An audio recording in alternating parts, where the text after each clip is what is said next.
Hey everybody, this is hopefully a tool that can help you changing decimals to percents and percents to decimals.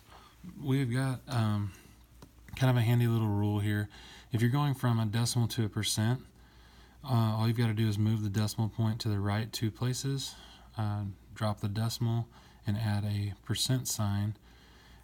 Vice versa, if you're going from a percent to a decimal, you're going to move the decimal place, the imaginary decimal place, between right here between the percent sign and whatever digit that is.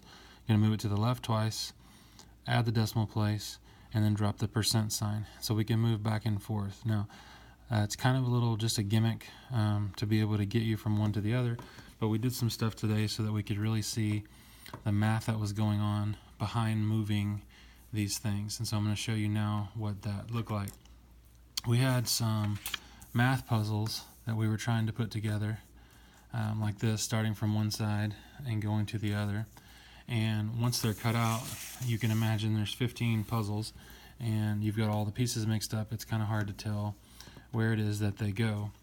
And so the thought process behind this is that if you can start with a fraction that you can get to equal an equivalent fraction that has 100 as the denominator, then it's easier to figure out what the percentage is and change it to a decimal, or what the decimal is and change it to a percent.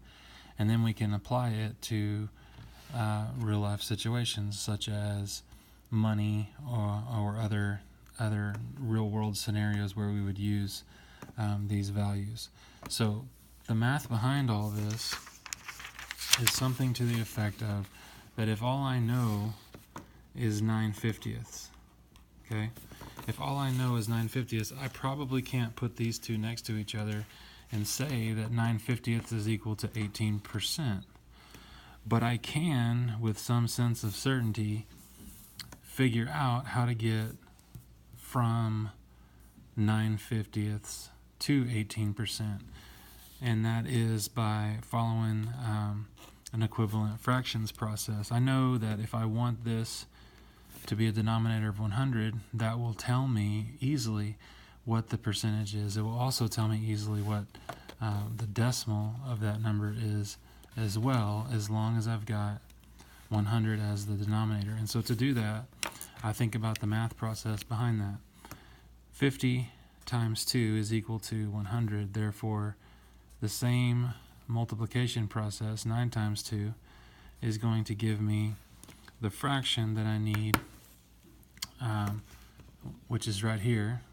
And then anything over 100 is just that percent. So in this case, 18 over 100 is just 18%.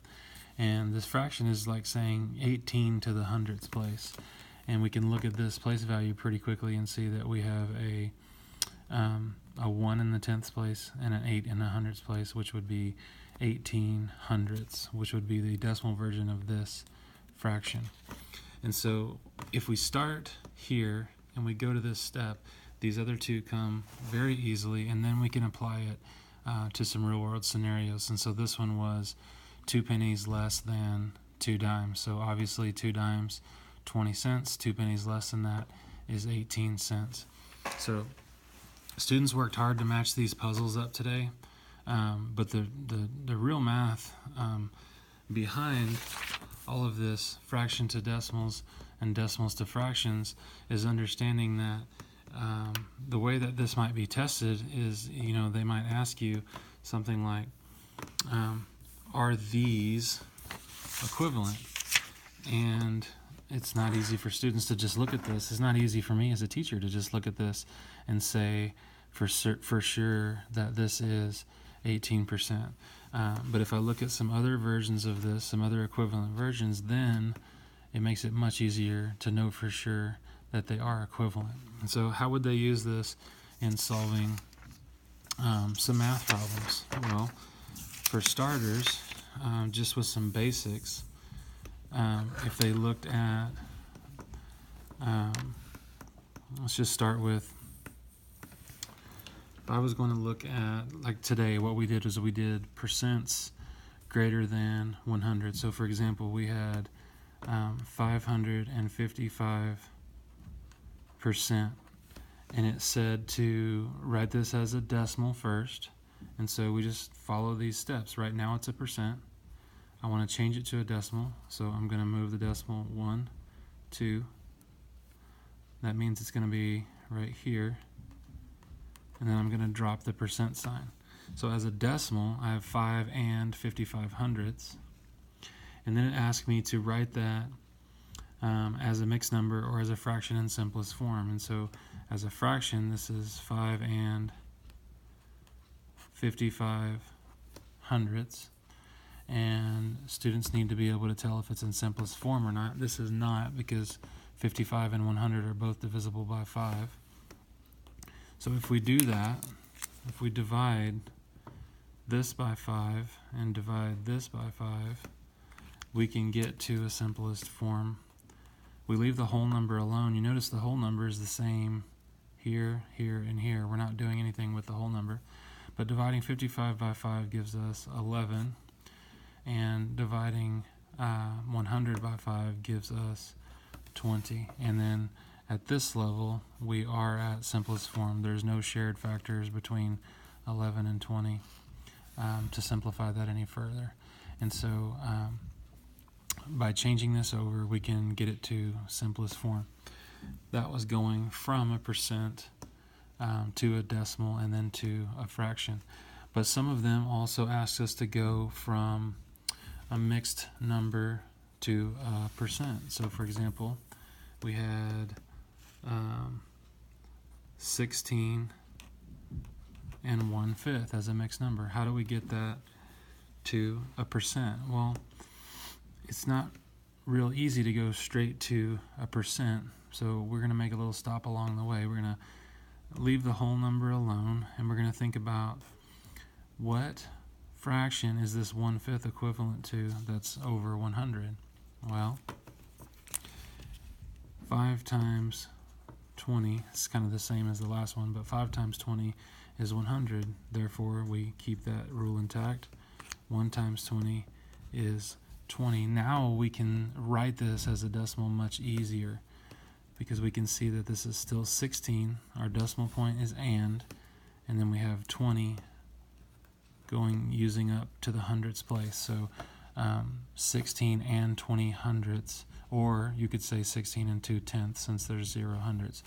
That gives us a decimal. Now we can take it and go from a decimal to a percent. We can move that 2 places to the right. 1, 2. When we do that, we're going to drop the decimal point after we move it. It's still there, but it's a whole number now. And so it's 1,620%. So there's how we can do it, going from a mixed number to a percent. We just got to change it to a friendly fraction here in the middle. That gives us the decimal, and then we just move it.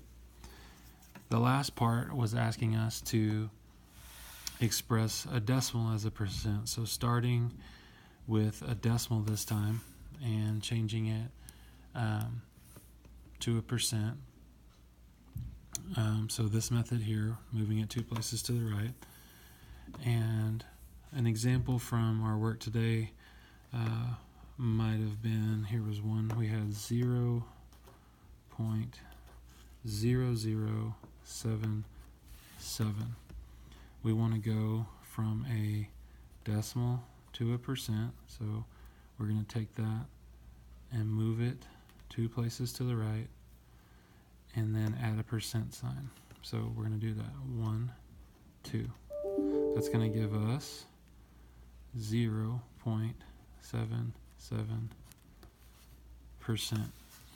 Very easy to do by following some of the rules that we've learned, some of these small tricks that we've learned.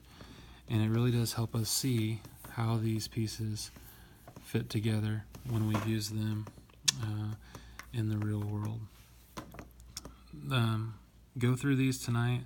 I've given you 3 good examples that you can use to change these over. Make sure that you take when it tells you to take the fraction and put it in simplest form, make sure that you go ahead and put it in the simplest form.